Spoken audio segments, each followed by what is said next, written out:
Vitalik is the co-founder of Ethereum and one of the most influential people in cryptocurrency and technology broadly defined. Quick mention of our sponsors: Athletic Greens, Magic Spoon, Indeed, Four Sigmatic, and BetterHelp. Check them out in the description to support this podcast. As a side note, let me say that Ethereum, Bitcoin, and many other cryptocurrencies have been taking a wild ride of prices going up and down in the past few months. To me, the prices were never as important as the ideas, both technical and philosophical. Cryptocurrency has the potential to empower billions of people to participate in the global economy in a way that resists the manipulation by centralized power. Also, with smart contracts, layer 2 technologies, data pools, NFTs, and of course, integration of artificial intelligence into the whole thing, we have the opportunity to build tools and worlds that transform physical and digital life as we know it, hopefully minimizing the suffering in the world and maximizing the fun. This is the Lex Friedman Podcast, and here is my conversation with Vitalik Buterin. Let's first talk about Shiba Inu, if we can. Also known as Shiba token, code SHIB. For context, Shiba Inu was created in August 2020, modeled off of Dogecoin by the anonymous founder known as Ryoshi. On May 10th this year, it had a market capitalization of over 13 billion. And maybe you can explain this, but in a crazy move, you were given half of SHIB's total supply.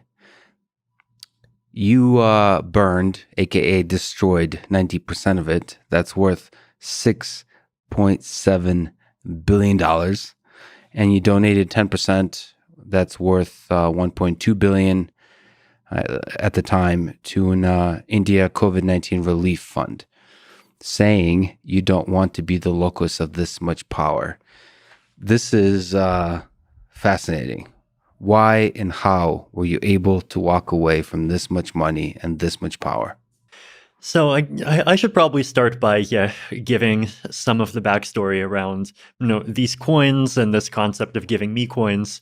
So first of all, Shiba Inu, as you said, is this kind of knockoff of Dogecoin, right? And Dogecoin was this initial kind of fun coin that was created back, I think, around 2014 or so. And it was just created by Jackson Palmer and put it out as a joke for a couple of hours, and a community formed around it. And at the beginning, people didn't take it very seriously. I actually remember putting about $25,000 into Doge sometime around 2016. And I just remember just thinking to myself, okay, how am I going to explain to my mom that I just invested $25,000 into dog coins? And what even are dog coins? The only interesting thing about this coin is that there's, a logo of a dog somewhere. But, of course, that ended up being one of the best investments I've ever made. And it did really well. And then at the end of 2020, Elon Musk, of course, started talking about Dogecoin, and the market cap just shot up to about $50 billion. Actually, and it shot up multiple times, right? The first time it went up from about 0.8 cents to about 7 cents. And this just happened all in one day. And I remember this was when I was still in Singapore in the middle of COVID, and I saw that the price just went up by 1,000%, and I was like, oh my God, my Doge is worth a lot. And so I immediately called up some of my friends and told them to drop everything and scramble. And I sold half the Doge, and I got $4.3 million, donated the proceeds to give directly. And a few hours after I did this, the price dropped back down from about 7 cents to 4 cents, right? So I managed to sell the Doge at the top, and I remember just feeling like I was such an amazing trader. But then, of course, the price went up from 4 cents, then to 7, and then 50, and just Doge becoming this big phenomenon where there's even a lot of people that have heard of Doge that have not heard of Ethereum. It's just something even I wasn't predicting, right? And so after that, of course, we have Doge, and then people are thinking, well, if the leading dog token is worth $50 billion, then surely the second largest dog token deserves, at least 7 or 8 billion, right? I feel like that's kind of what the mindset of these Shiba people is. So then, of course, they did this other gimmick, right, where they gave me half the Shiba token supply. they were actually not the first projects to do this. So around the end of 2020, there was this weird project called Teller. It's like Tellor. I think they're a Chainlink competitor or something like this. But I remember they just like dumped $50,000 worth of their token into my wallet, and then they had their Twitter army just like basically run around saying, look at Vitalik's wallet. Vitalik holds Tellers. He's one of us. He's a supporter. And as soon as I discovered this, I just like publicly sold the Teller tokens on Uniswap, and this created a bit of a Twitter splat. Now, the Shiba people were more clever. The Shiba people, instead of dumping to that wallet, they dumped to my cold wallet. Right. So in like cryptocurrency, right, there's this concept of like cold wallets and hot wallets. Basically, like the thing that actually owns your money is like this 80-digit number called a private key, right? And a hot wallet is when that private key is just stored in memory on your computer, on your phone, really easy to access. Cold wallet means it's either written down on a piece of paper, or it's on a computer that's just never accessed the internet, right? So cold is very inconvenient, but cold is also much more secure, right? Because even if that computer has some like viruses on it, like it's like air gapped, it's not actually going to be able to upload it. So this cold wallet, and like all the money's out of the cold wallet, so it's safe for me to talk about my setup now, right? But it was a laptop that was sitting in Canada, and I also had 2 pieces of paper where I wrote down 2 numbers on those 2 pieces of paper. Mm-hmm. One was with me, one was in Canada, and if you add those 2 numbers together, you get the private key. So because of COVID travel restrictions, and this is this cold wallets in Canada, like it's very difficult for me to actually access it, right? And I'm not sure if they knew this. Maybe they just got lucky. But like basically, they sent a lot of these dog tokens into this wallet where it was very difficult for me to access it. But then I saw these dog tokens, I saw more and more people talking about them, and then at some point I realized that like, hey, these things are worth billions of dollars, and like, there's lots of really good things that you could do with that amount of money. It would actually be a waste to just like see it go. So I made the decision that like I would actually power through and figure out how to like safely like basically get my private key. I actually had to call up my family, tell them to read out their number off of their piece of paper. I entered that into a fresh laptop that I bought from Target. Then I put in my other number on my piece of paper, added the 2 numbers together on the computer. There's the key.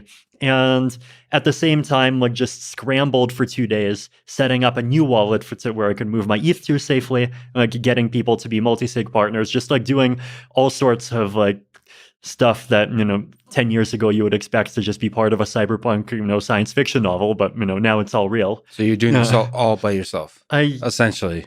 Most of it by myself. So you have to keep it secret, right? And I needed my family to actually like go and read the number on their piece of paper, and then I in my new multi-sig wallet, like there's other people that are signatories, but I'm obviously not going to reveal any details beyond that. So I did this, right, and I actually managed to like get the private key, make the first transaction that would just move all my Ether to the multi-sig wallet so it's safe, and then second put the private key on my main computer, then started, like going in and just selling some of the dog tokens and then just like giving them to these different charities. Now, at the time, I actually did not even like have any idea of how much you would be able to get, right? Because like on paper, the dog tokens are $7 billion, but like in reality, it's a very liquid market. Are you going to crash it by after you sell 1 million worth? Are you going to crash it after 10 million?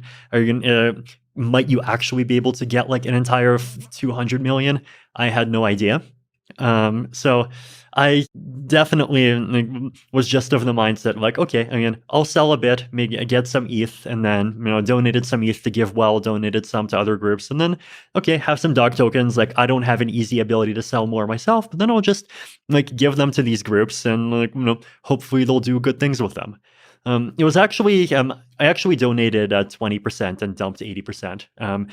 Yeah, so the COVID India group got one batch, and then there's another group that got another batch. And I don't want to say who they are because I think they want to announce themselves at some point. Sure. Yeah, but it's, you can see the fact that these transactions were made on the blockchain. But no, it was just very interesting and unexpected, and just an insanely crazy situation. It's been a couple of weeks. First of all, thank you for helping me hang up some curtains. This is a first for the podcast, and shows that you're truly a special person to be willing to help. But now, a couple of weeks later, do you regret any aspect of that decision? I'm sure there's some things that I probably could have done better. Like I was actually talking to some of these charities, and I was impressed by just how much money they managed to get out of selling some of these coins. So I probably could have done better by just like talking more with traders and actually ensuring that like they can do a better job of maximizing the value uh, of all of them. But like it was a very stressful time, and I did have to act quickly. Like I did manage to, make a lot of the donations before, like a few days before the great crypto crash happened. So it was, and it's difficult to like. Obviously, there's parallel universes in which I did better, but at the same time, there's also lots of parallel universes where because I hesitated more and tried to spend more time thinking, I missed the opportunity. So, on net, it's like a luck of the draw, and I'm just, happy that everything was able to turn out as well as it did. But psychologically, you mentioned stress. How hard was it? It was stressful, right? I think, well, one of the really stressful parts was just the fact that I had to basically move all of my funds, including the 325,000 Ether from one cold wallet into another hot wallet, or sorry, into another multi-sig wallet. And, maybe the multi-sig wallet had a bug in it. Maybe there's like some mistake I'll make in the middle that causes the funds to get lost. Like, that part was stressful, and I was definitely stressing out for 2 days. I mean, triple checking the new wallet. I even did a bit of an audit of the code myself. I wrote my own JavaScript dApp to make confirmations because Gnosis Safe didn't work with the status wallet well. So there was that whole thing was definitely a bit of a marathon. I was also kind of definitely a bit worried about, or uncertain, I guess, how the public and, including the coin communities would perceive the whole thing. But I was actually impressed. Like for every poster that was saying like, no, why did Vitalik like rug pull on us? His wallet was supposed to be a burn address. There's like 10 people that are like, oh, I thought I was just in this because it's a fun pyramid gambling thing, but instead I ended up being part of this, great public good thing for humanity, and that's like even more amazing. So the amount of that I got was very impressive. So all in all, I think the dog people did great. The dog people. Is there something you can extend to the bigger picture of it? In the principles you applied to making this decision, is there some principles, philosophies that you apply also to the decisions you make around Ethereum? I think a big one for me is just this idea that crypto, isn't just an opportunity to give people like slightly better ways to save value and all of these things. Like it's also an opportunity to like basically create these like new digital institutions that could like serve the public good in new ways. And that's something that I've been interested in for a long time. I actually even have this article in Bitcoin Magazine back in 2014 where I basically suggested this idea that, you would have coins that represent causes, and like people would just like buy and accept those coins because they support those causes. So I think it's called Markets, Institutions, and Currencies, a New Form of Social Incentivization or something like that. Mm-hmm. And I'm sure you can find it and throw it in the links. So that was interesting to kind of see becoming real. And like in general, right, I think, public goods are very important. And on the internet, public goods are even more important, right? Like every single Lex Friedman podcast is just on YouTube, and, anyone can go and see it. Like there's no way for you to like, sell it and so that some people can see it, but then other people can't see it. Like, you could do that, but then you'd obviously be, reducing your impact. So thank you for making the amazing Lex Friedman podcast so freely available. Well, that's actually a tense thing is how do you do it in a way that's not controlled in a centralized fashion? Because actually YouTube feels free and open, but it nevertheless is one company making centralized decisions. And the first time I realized YouTube is not forever is when a lot of the Joe Rogan Experience library was pulled from YouTube as part of the Spotify deal. And it made me realize we need to, it's like the realization that fiat money is centralized, is realizing that, this is not forever, and you might want to come up with schemes to distribute it, to decentralize the control of it in the way that audio for podcast is, with just an RSS feed. Exactly. No, and I think one of the kind of philosophical things that I hope to achieve is kind of decouple the concept of public goods, which are incredibly important and are the lifeblood of modern civilization, from the idea that there is or can be one central organization that represents the public and perfectly understands and can impose their idea of what is the good.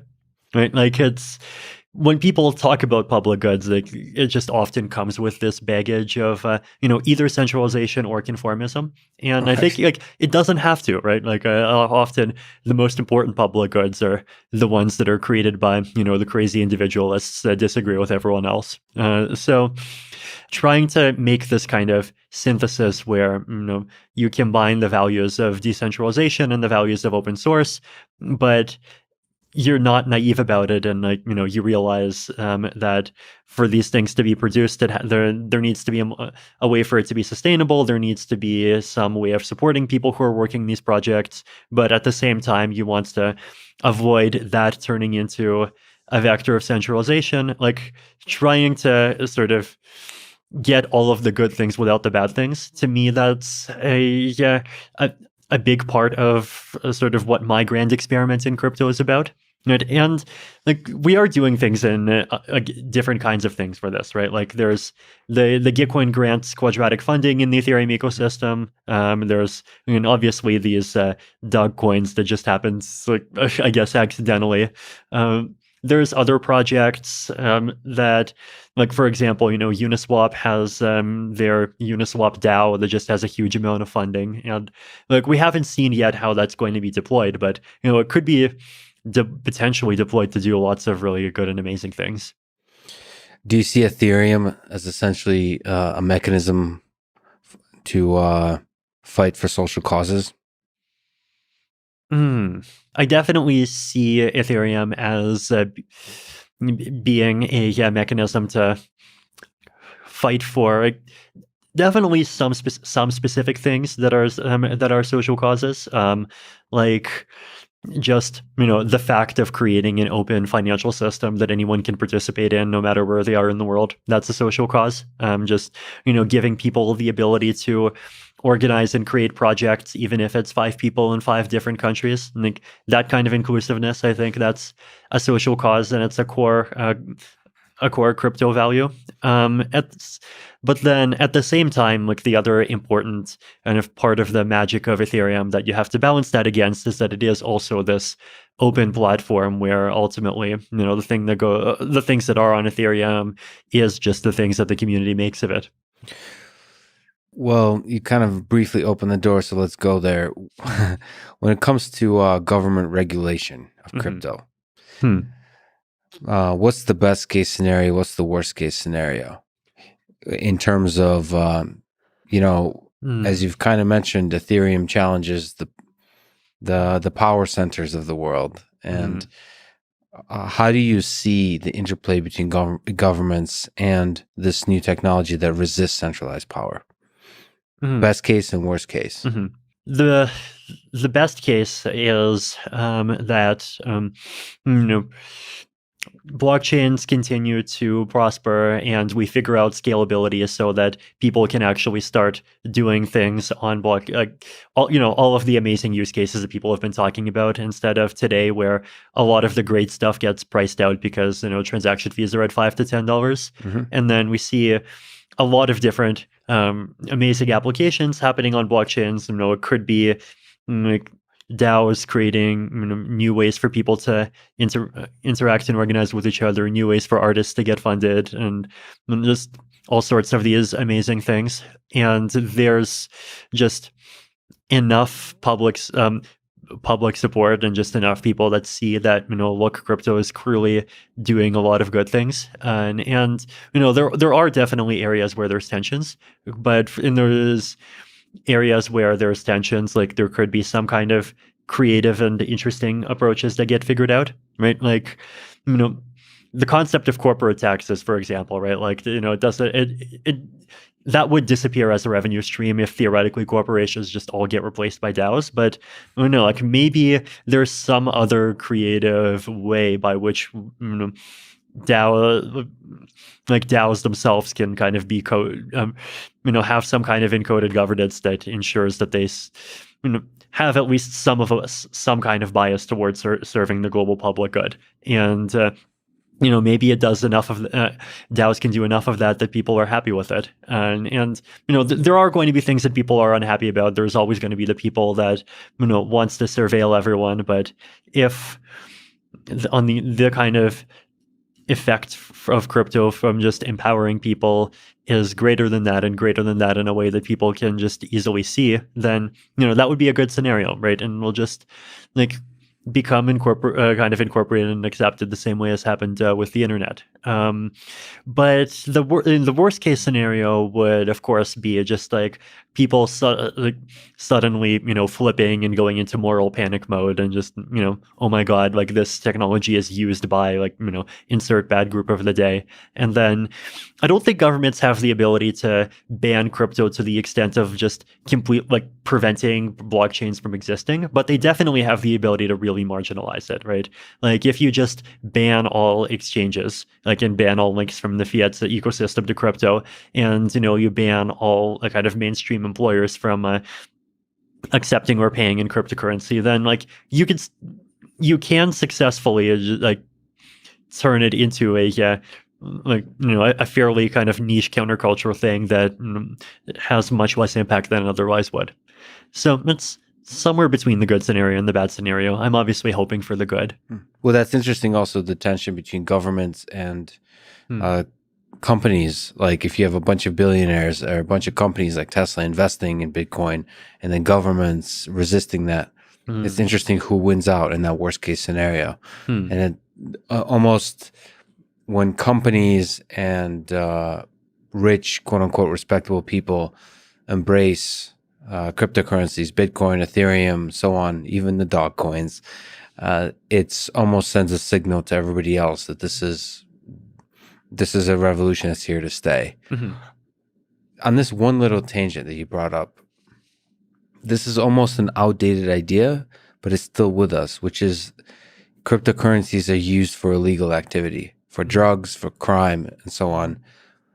Is there some sense that worries you that if cryptocurrency, if Ethereum runs the world, then crime, making money from crime will be easier? There's always that possibility, but at the same time, I think if you look at the world as a whole and the way all the other technological trends are going, in-person surveillance is just going up every year, right? Yeah. If you commit a crime in meat space, it's getting harder and harder to get away with it. So if you wants to do something, and this is something that's just happening as a result of just better technology, information transparency. A lot of it's hard to prevent, even if you really tried. So the world where things go dark to such an as the police hawks sometimes like to say, to such an extent that oh my God, the criminals are committing crimes with impunity and we can't see anything. That just seems unlikely. But on the other hand, the world where there just is no privacy, for example, or the world where there just is no ability to kind of act outside of the confines of mainstream institutions, that's something that's more realistic, and that seems like something that could lead to a lot of scary things, right? And even from a government's point of view, right? I think governments over the last few years, a lot of them, they're very worried about sovereignty. They're worried about if they're countries, economies, and social environments are just completely dependent on basically foreign tech companies controlled by foreign governments. Like governments are not on team government, right? It's like the Indian government is on team India, the Russian government is on team Russia, and so forth, right? So like they don't want the U.S. to be able to like have this big backdoor into everything. So I do think that a balance is needed, but at the same time, I do think I guess I definitely like worry more about the possibility that just like without things like crypto, kind of acting outside of institutions becomes too impossible. And I don't even necessarily mean outside of governments, even just outside of corporations, like becomes too impossible, and there's just like terrible things that come as a result. And if things going in the other direction, like it obviously is a risk, but at the same time, I think in the long term, like a crypto can potentially even like offer defenses as much as attacks against that sort of thing. Yeah, throughout history, many of the most destructive things came from centralized institutions versus sort of from the people operating in the shadows. And I've been talking to a bunch of psychedelics folks, the people doing researchers like Rick Doblin in Johns Hopkins. There's a lot of exciting research on psychedelics. And one thing you could say about operating at the edge of legality, it could actually accelerate the adoption of particular things, like whether it's marijuana or psychedelics that can help people out. It almost accelerates the policy. It forces the policy to catch up to where the people stand. Right. So there's a positive way of doing things that are in the gray area of legality and creating a market that allows people to in a safe way, be able to participate in this gray area of legality. Yeah, I mean, the other thing to keep in mind, of course, is that the set of like the kinds of things that just like payment processors as companies try to restrict you from is much larger than the set of things that's illegal, right? Right. Like part of that is because they want to be super conservative, and like the more layers you have, the more they're like conservative because they're scared of what the layer below them will do to them. Sometimes they have their own, moral opinions of various kinds. Like, they go after lots of people, right? Like they make life really hard for, like sex workers, for example. Like, psychedelics, as you mentioned. There's a lot of activity, even including stuff that is totally legal. That just, there's this like, shadow like PayPal credit card government or whatever you want to call it, and that makes it just hard to participate in this stuff. So I think like reducing the number of intermediaries is definitely normally a good thing. All right, let's talk about one of the most exciting technologies, like technically, philosophically, like socially, financially, in every way, which is Ethereum 2.0. There's a million things to talk about, but at the step one is probably a good thing to do, which is, can you briefly summarize your vision, how Ethereum 2.0 will make Ethereum more scalable, secure, and sustainable? Sure. So I think recently we've actually been kind of de-emphasizing the ETH 2.0 branding, I guess. So the reason behind that was that originally we envisioned something more like a big grand event where, all the good things would happen at the same time, and it would be a new blockchain, and it would be a new protocol, and people would have to take a lot of effort to migrate over. But later we've slowly changed the roadmap over to something that's much more incremental. Right. So, proof of stake happens kind of over time, and then sharding gets added over time, and all these features get added over time. And so the experience for just a regular Ethereum user still feels very seamless, right? It's like maybe a little bit more complex than the hard forks that we've already done, but from a user's point of view, but like not by that much, right? So the big two things that are happening, right? These are what used to be considered the two flagship features of ETH 2.0, and now they're just, the flagship features of the next evolution of Ethereum. Yes. Yeah, as proof of stake and sharding.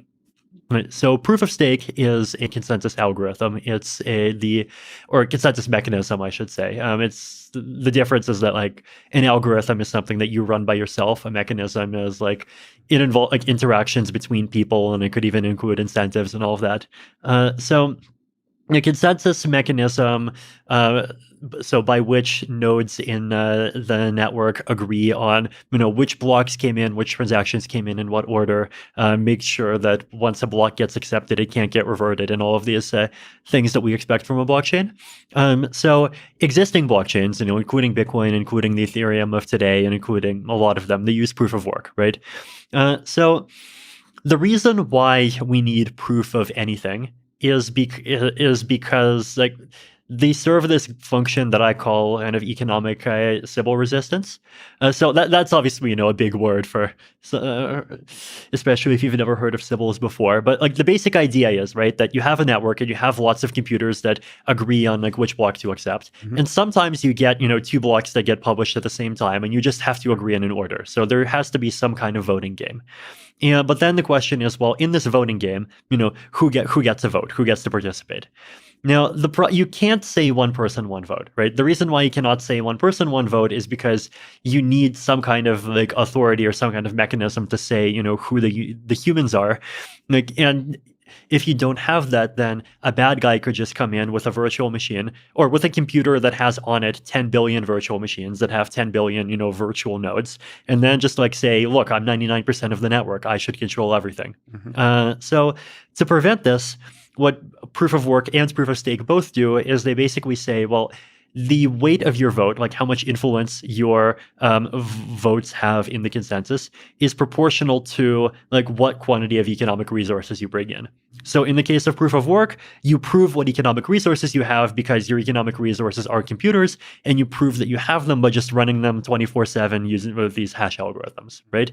So this does solve the problem, right? Because in order to attack the network, you have to come in with more computers and like more money invested into computers and electricity than the rest of the network put together. And that in proof of stake, instead of relying on people with computers that are just constantly cranking out hashes 24/7, as your like unit of economic resources, you just use like holdings of coins inside the system, right? So all of these blockchains, they have some kind of coin in them.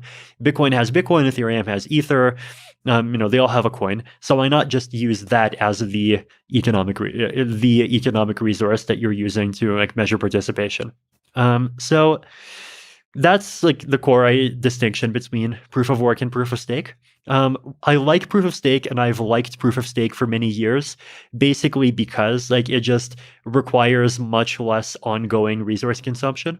Right, like with proof of work, you have to like actually go and buy these physical computers, and these days, they have specialized hardware, ASICs, application-specific integrated circuits. You have to go produce them, you have to go buy them, and unless you have millions of dollars, you have to buy them from one of these other people who creates them, and those other people often end up taking a huge cut of the profits themselves, and then you have to plug them in. You have to just burn all of this electricity that's just 24/7. So it consumes a huge amount of energy, right? And not just energy. It also, just to create the hardware, right? Like people focus a lot on energy, but like actually about half the cost of proof of work mining is the cost of the hardware.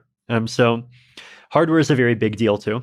And you need this this really big and powerful, like very specialized hardware, the kind that fills up these big warehouses.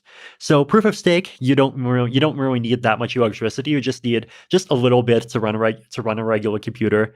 You can run proof of stake validators on computers that you already have. So it's just much less resource intensive. And like this is good for a few reasons, right? Like one is, the kind of environmental rationale that, you're not breaking the environment. The second is that you're not taking away electricity and like other resources from other people, right? Like there's, I think just today I saw a story about like Iran wanting to shut down some Bitcoin mining because it was just grabbing up so much electricity that it was, outbidding the nearby towns, and they just didn't have enough. And then there is a like Chia, the one that's doing proof of like hard disk mining, basically is just like grabbing up so many hard disks that there's a shortage, right? So that's the second reason, and then the third, more selfish reason is that because participating in consensus does not require so much energy expenditure, you don't need to pay people as much to participate, right? So like Bitcoin and Ethereum, they both issue somewhere around 4% of the total supply every year right now to miners. So Ethereum is about 4.7 million Ether, and the current supply is about 115 million. But with proof of stake, like we expect it'll be somewhere between 500,000 and 1 million per year. So that means the supply doesn't have to increase so quickly. So one of the pros that Mhm. that people sort of argue for the proof of work is Mhm. that it is secure because it's much more difficult to sort of, Hmm. as you've highlighted, it's difficult to participate. Is there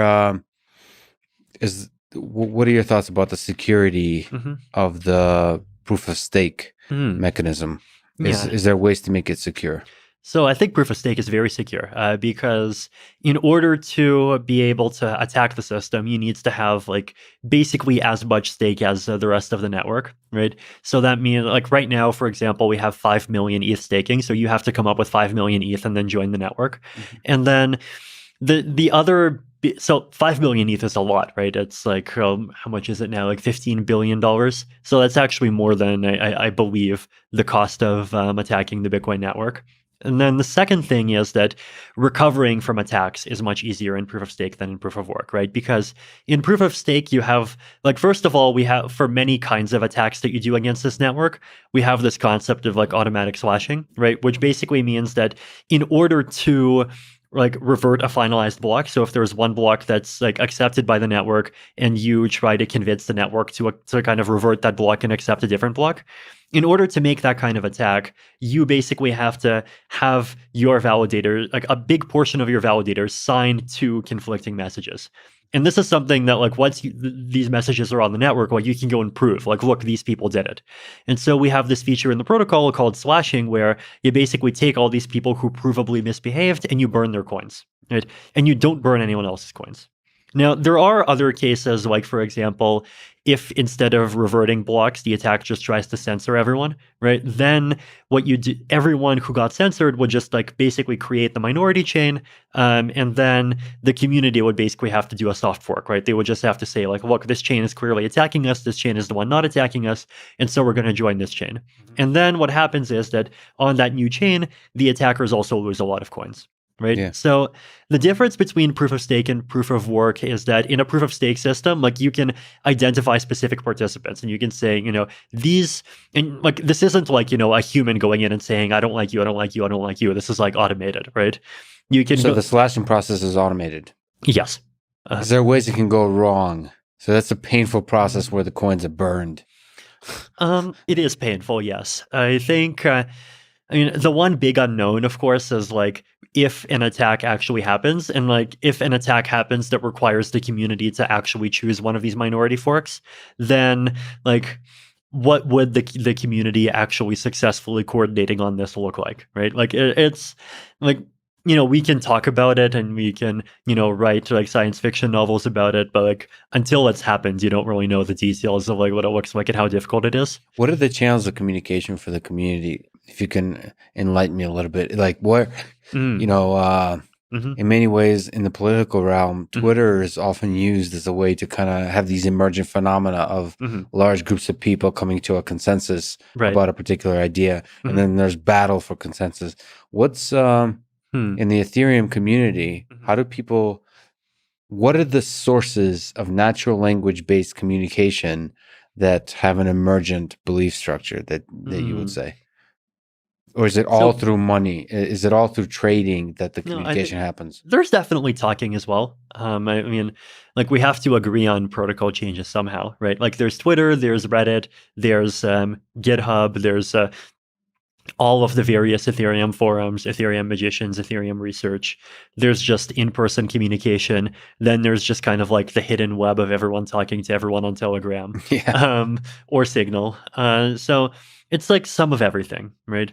But I think like the thing to emphasize around like, can you actually come to consensus on, whether or not to fork the chain because the attacker is censoring everyone, just for example, is like, everyone who's running a node is going to see almost the same thing, right? Like, they're going to be off by a few seconds, and like maybe they'll be off by a few minutes, they'll disagree by a few minutes, but like if it's a serious attack, people are going to know, right? It's not like one of those things where, we're trying to agree on, like, I don't know, did Epstein kill himself, or like some, random Yeah. political fact where like in reality, no one knows a single thing about what's actually going on, and they're all speculating. Like it is much more visible, right? So we do have that, but at the same time, I'm happy to admit that like these are fairly untested mechanisms, but like at the same time, they're also untested mechanisms in proof of work, right? And like in proof of work, it's even harder, because in proof of work, you don't have the ability to like identify and say, like, I'm going to, these miners attacked, and so we're not going to let these miners in. These miners did not attack, so we're going to keep them in. Like, you have to pretty much, either take out none of the miners, or you do a fork that changes the proof of work algorithm, which takes out all of the miners, right? So the economics of like recovering from attacks in proof of work, at least to me, actually do seem like more unfavorable. But I'm sure the proof of work people you talk to will give very different and contradictory opinions, and that's totally fine and amazing. Some people describe MEV, miner extractable value, as an existential risk to Ethereum. What is MEV? How important is it to solve MEV? If it's important, what ideas do you have? Sure. How about after this one, we'll also talk about sharding, because it's amazing, and it's part of We'll return back to sharding, and we'll return to the big picture of the scaling problem, as you mentioned. I love this conversation. Depth first search instead of breadth first.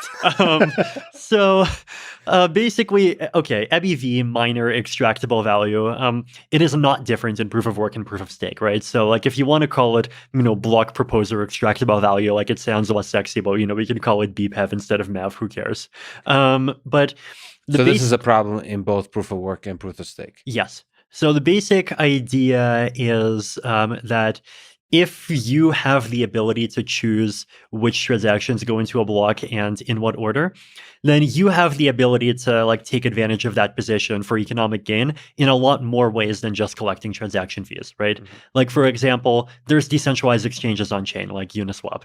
And like, let's say the price of ETH versus USDC was 2,700 the previous block, but then there was a bit of a market drop and now it's 2,680, where you can go on Uniswap and you can just like gobble up the entire part of, the automated order book that's like between 2,700 and 2,680, right? And then at the same time, you like run a bot and, you buy some ETH back at 2,680 and you've just like made about $10 of profit, right? So, or well, $10 times, whatever the depth is, right? So there's lots of little things like that. There's also things that involve like front running other people's transactions. So one example of this would be that if someone sends a transaction that says, like, I don't know, buy me 5 ETH for whatever price that you can get, but with a maximum of let's say $15,000, then you can go and like you can put a transaction right in front of that transaction, and you can like buy up that ETH first, and then you resell it to him at $15,000 minus one. So. And then you get to make a little bit of money that way. Exactly. So there's a lot of these different like arbitrage, front running, back running, these different tricks that allow block proposers to get some percentage on top, like overhead. Exactly. Okay, and the reason why this is a challenge is because first of all, it sometimes degrades user experience because users get less favorable trades. But there are sometimes ways to like mitigate that for applications. Sometimes it's not that bad. But like the bigger risk that I think some people consider more existential is that there's just much more economies of scale in figuring out how to extract all this revenue, right? Because if you're just collecting transaction fees, there aren't really economies of scale. There aren't really benefits to centralizing, right? Because it's a very simple formula. You just like grab up the transactions that pay you the most. But with MEV, there's all these sophisticated algorithms. And if you have lots of money, then you can hire really smart people to make amazing algorithms. And then you can use the other half of your money to get a lot of mining power or a lot of stake, and you get a lot of opportunities to use your even better algorithms. So there's this risk that like as a result of this, mining is basically or even validating proof of stake is going to centralize. So I think the ecosystem's best reply to this sort of risk, and it's the direction where projects like Flashbots are going already, is if you can't eliminate the centralization, then you try to firewall it, right? And the way that you firewall it is you basically say, we're going to try to deliberately create a marketplace where people can just do the complicated work of creating what are called bundles, like the bundles of transactions that like are very profitable, right? And then at the other side of the market, you just have like block proposals or miners that are just dumb nodes, and they go and ask the what are called searchers, the bundle creators, and they just ask like, hey, like how much can you give me if I put in your bundle? And then they just take the highest offer, right? So you sort of separate out the task, and you have the easy part, and then you have the hard part, and you have like this special class of actor called a searcher that does the hard part, and then the easy part, the people doing the easy part, which is just miners and validators, they kind of just talk to all the different people doing the searching, and they just accept the highest bidder, right? So, and this is also just like an interesting example of like economic design philosophy, right? Like sometimes you can't just like make centralization go away. Sometimes it's inevitable, but at least you can try to kind of contain it. You can direct it, or you can even sort of firewall it away from core consensus, the parts that really do need to be decentralized. So, but you don't see it as an existential risk. It's just it's a bit of a problem that has to be constantly dealt with. It's a risk. Like there's obviously a risk that it's a very severe problem, and that even this Flashbots approach has some fatal flaw or whatever. Yeah. But I'm definitely like, we're definitely approaching it with the mindset of this is a problem, and like yes, we do have to do some work to solve it, but we're doing it, and so far it's being solved. Okay, let's talk about the other really, really fascinating part of the future of Ethereum. Let's not call it Ethereum 2.0, but the future of Ethereum that also may require a hard fork. I don't know. You can correct me on this. Is, well, broadly, ideas for scaling. Yes. And more specifically, sort of layer 2 or layer 1 and 2 intersection ideas of how to achieve scaling. And at the core of that is the idea of sharding. So first, what is sharding? Okay. So there's two major paradigms for scaling blockchains, right? As you said, layer 1 and layer 2. And layer 1 basically means make the blockchain itself like capable of processing more transactions by having some mechanism by which it can do that, despite the fact that there's a limit to the capacity of each participant in the blockchain. And then layer 2 says, well, we're going to keep the blockchain as is, but we're going to create clever protocols that sit on top of the blockchain that still use the blockchain and that still kind of inherit things like the security guarantees of a blockchain, but at the same time, a lot of things are done off-chain, and so you get more scalability that way. So in Ethereum, the most popular paradigm for layer 2 is rollups, and the most popular paradigm for layer 1 is sharding. So one way to achieve layer 1 scaling is to increase the block size. Yes. Hence the block size wars, quote unquote. And you actually tweeted something about people are saying that Vitalik changed his mind about he went from being a small it went from being big to small. Big to small. To and but you said I've been a medium blocker all along. So maybe you can also comment on the very basic aspect before we even get to sharding of where you stand on this block size debate. Sure. So the way that I think about the trade-off is I think about it as a trade-off between making it easy to write to the blockchain and making it easy to read the blockchain. Right. So when I say read, I just mean, have a node and actually verify it and make sure that it's correct and all of those things. And then by write, I mean send transactions. So I think for decentralization, it's important for both of these tasks to be accessible. And I think that they're like about equally important, right? If you have a chain that's too expensive to read, then everyone will just trust a few people to read for them. And then those people can change the rules without anyone else's permission. But if, on the other hand, it becomes really expensive to write, then everyone will move on to like basically second layer systems that are incredibly centralized. And like that takes away from, decentralization and self-sovereignty as well. So this has been my viewpoints like pretty much the whole time, right? It's that like, you need this balance, and going in one direction or the other direction is very unhealthy. In the Bitcoin case, basically what happened was that Bitcoin originally, like at the very beginning, it didn't really have a block size. It just had an accidental block size of 32 or block size limit of 32 megabytes, because that just happens to be the limit of the peer-to-peer messages. But then, interesting. I didn't even know that part. yeah, but then Satoshi back in 2010 was worried that even 32 megabyte blocks would be too hard to process, so he put the limit down to 1 megabyte. And I think by put, you mean sneaked in there? Yeah, just like made an update to the Bitcoin software that made blocks bigger than one. I think it's 1 million bytes invalid. And I think the impression that most people had at the time is that, this is just a temporary safety measure, and over time, as we become more confident in the software, that limit would be and like raised somewhat. But back then, when the actual usage of the blockchain started going up, and then it started going up first to 100 kilobytes per block, then to 250 kilobytes per block, then to 500 kilobytes per block, there started kind of coming out of the woodworks this opinion that like, no, that limit should just not be increased.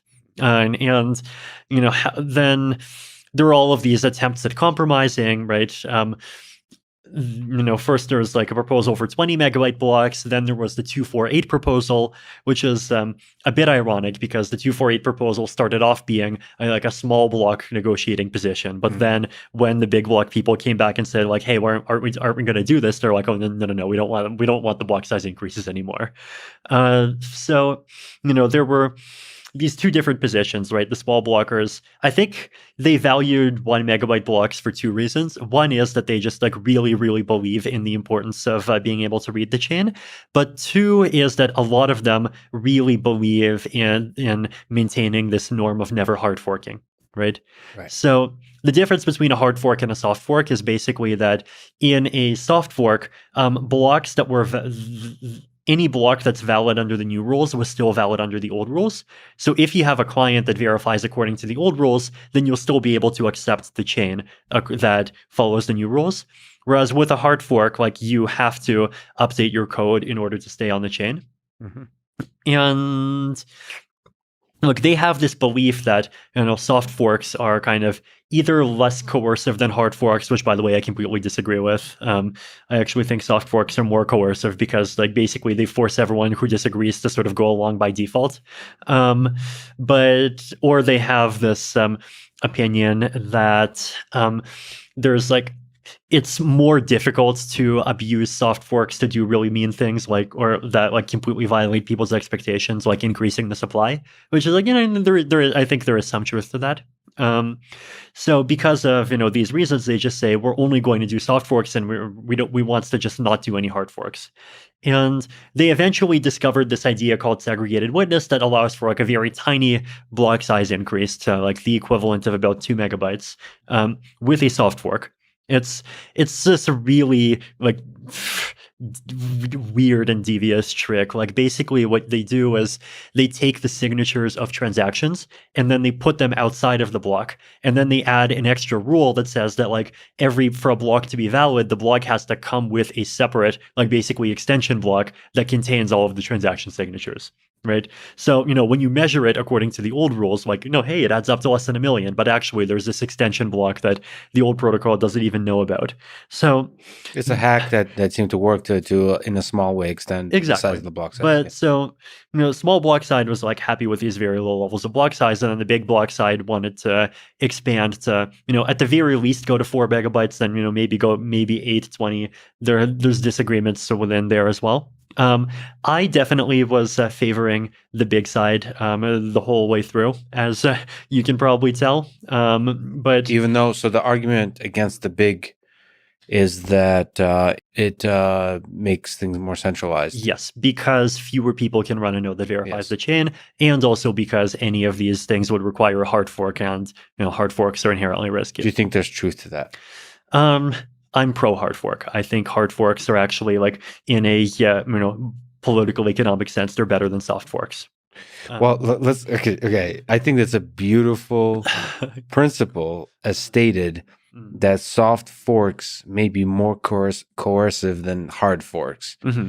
This is not just about cryptocurrency. This is about politics and life. That's fascinating. So you're okay with hard forks. In fact, you think hard forks is the right way to make changes because then everybody's forced to make a decision.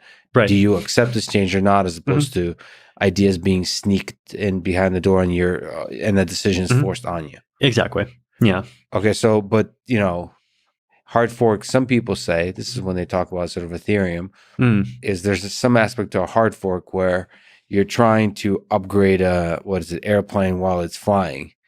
And I think soft forks are also upgrading an airplane while it's flying. But it's a smaller upgrades. That's there's some truth to that. There's definitely a bit more risk of like a split as a result of a hard fork than as a result of a soft fork. And the split is highly undesirable, right?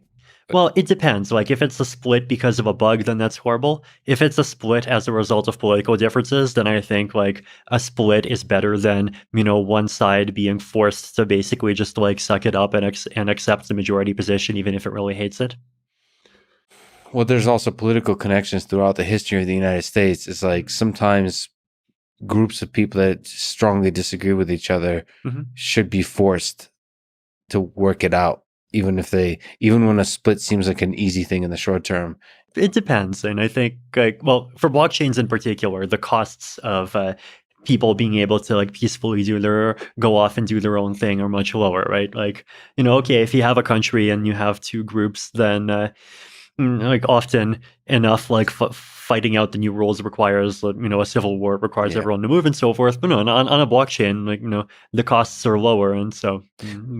So if you were to look at the way things worked out with the block size wars and there was a split, what is it, Bitcoin Cash and Bitcoin. Would you, putting on your historian hat, you mentioned offline you like Dan Carlin. So if Dan Carlin were to do an episode on the on the block size wars, do you think it could have turned out better, or are you okay with the way it turned out? I'm definitely disappointed with what happened with the big block side. I think the source of my disappointment is that like one of the things that you notice when just looking at like these political disagreements generally, especially when you have environments where, they're authoritarian or like single party dominated, and then there's some opposition party, and the opposition often has like very legitimate grievances, but at the same time, the thing you notice is that often enough the opposition just sucks, right? Like it just doesn't have, political capacity. It doesn't have like the ability to come up with policy, because its entire culture is like designed around resisting much more, and then it's designed around like, actually debating serious policy trade-offs. And I worry, or I guess not so much worry because it's already happened. I unfortunately think that Bitcoin Cash ended up being a victim of this, right? Like, first, there was a split with Bitcoin Cash, and then, of course, Craig Wright came in, and Craig Wright was this basically scammer who just keeps on pretending that he is Satoshi Nakamoto, the inventor of Bitcoin. Hey, Craig Wright's legal team, do you hear me? Yes, I still think your client is a scammer, so sue me. This is definitely going to be depth first search, because I got to ask you about Craig, because there's people have been contacting me, and I'm trying to figure out like what is up with this human being. So for people who don't know, there's somebody who is let's start. There's Satoshi Nakamoto, who is the creator of Bitcoin, who's anonymous. And actually most really big people in the cryptocurrency space do not, like yourself and others, do not dare claim that they are, even for fun, Satoshi Nakamoto. In fact, if Satoshi Nakamoto is still alive and is like, if say you were Satoshi Nakamoto, it seems like the thing he would do is probably, or she is try to remain anonymous. On the flip side of that, there's a guy named Craig Wright who continually keeps claiming that he is in fact Satoshi Nakamoto and keeps suing a lot of people. So on him, if we could just linger on him, what do you make of this character? What are we supposed to make of this character? Should he be ignored? Is there any possible truth to his claims? What do you make of him? the analogy that's at the top of my head will get a bit political, but Oh boy. that's fine. You've had Michael Malice. So I guess I view Craig Wright as being kind of like a Donald Trump figure. Yes. In that, like, he's not very intellectual, but I think he gets a big audience because he says things that like play to the resentments that people have, and he says things that people want to hear. Right, like in the wake of this block size war, the big blockers did feel very disenchanted. Like they felt that Bitcoin always had this vision that we were supposed to just keep increasing the block size, and Bitcoin is peer-to-peer cash. It says so in the white paper. And then this elitist clique of core devs just like came in and said, no, we're going to impose this totally different vision. And if you ever want your scalability, you'll have to wait for us to create this totally unproven fancy technology called the Lightning Network that works under completely different principles. And they were very angry at this, and I mean, I think a lot of that anger is justified. But at the same time, when people are in that mental state, like it's very easy for you to just kind of like latch on.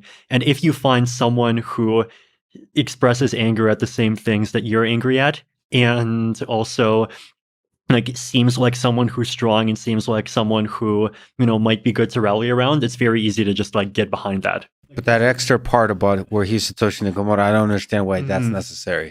I think that's he could have done it without that, but that just, it's a marketing strategy. Like it sort of gives him more salience. Like there's other big block personalities, right? But what's the difference with Craig Wright? He's not just a big block personality. He's potentially Satoshi, and he did say all the big block things, right? Like he talked about how, the concept of a fee market is fundamentally like economically wrong, and it should be a free market, and you should be able to have blocks as big as you want. Like he repeated all the talking points, and so a lot of people were kind of sucked into that, right? And so he unfortunately was able to basically dominate a big part of the Bitcoin Cash community for a long time, and then eventually, of course, more and more people started to catch on. He would just say technical things that are completely wrong, right? Like one example of this that I remember is that he mixed up the concept of 256 bits and 2 to the power of 256 bits, right? So, the difference is, it's like the difference between, 80 and the concept of 80-digit numbers, right? And because of this, like he made this argument that said that Bitcoin's elliptic curve is friendly to cryptographic pairings. Like you don't have to understand what that is.